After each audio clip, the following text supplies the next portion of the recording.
చందుర్తి మండలం మలియాల గ్రామానికి చెందిన బ్రాంచ్ పోస్ట్ మాస్టర్ ఎండి షరీఫ్ ఖాతాదారులకు చెందిన డబ్బులు 50,600 రూపాయలతో సొంతానికి వాడుకోవడంతో Jagtial post office inspector MD సఫియుద్దీన్ Chandurthi police station లో ఫిర్యాదు చేయగా ఫిర్యాదు మేరకు విచారణ చేపట్టి షరీఫ్ ను బుధవారం అరెస్ట్ చేసి కోర్టులో హాజరుపరిచినట్లు చందుర్తి సిఐ వెంకటేశ్వర్లు తెలిపారు। ఈ కార్యక్రమంలో ఎస్ఐ జిల్లాల రమేష్ పాల్గొన్నారు।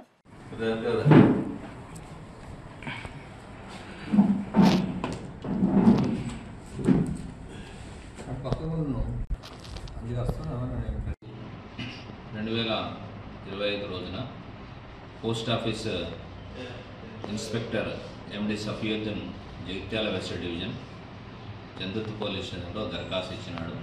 అయితే ఈ యొక్క మల్యాలలో బ్రాంచ్ పోస్ట్ మాస్టర్ పనిచేస్తున్నటువంటి ఎండి షరీఫ్ ఈ యొక్క బ్యాంక్ ఖాతాలలోని ఈ లబ్ధిదారుల వాళ్ళ యొక్క అకౌంట్లోని డబ్బులు దాదాపు 50,600 రూపాయలు సొంతంగా వాడుకున్నాడు, స్వలాభానికి వాడుకున్నాడు। అట్టి విషయంలో దరఖాస్తు చేశారు। ఆల్రెడీ వాళ్ళు పోస్టల్ డిపార్ట్మెంట్ అతన్ని సస్పెండ్ చేశారు, ప్రస్తుతం అతను సస్పెండ్ ఉన్నాడు। ఈరోజు మరి అట్టి అసిస్టెంట్ బ్రాంచ్ పోస్ట్ మాస్టర్ ఎండి షరీఫ్ను ఈరోజు ఎస్ఐ గారి ఆధ్వర్యంలో మరి అతన్ని అరెస్ట్ చేసి ఈరోజు కోర్టులో ప్రొడ్యూస్ చేయాలి।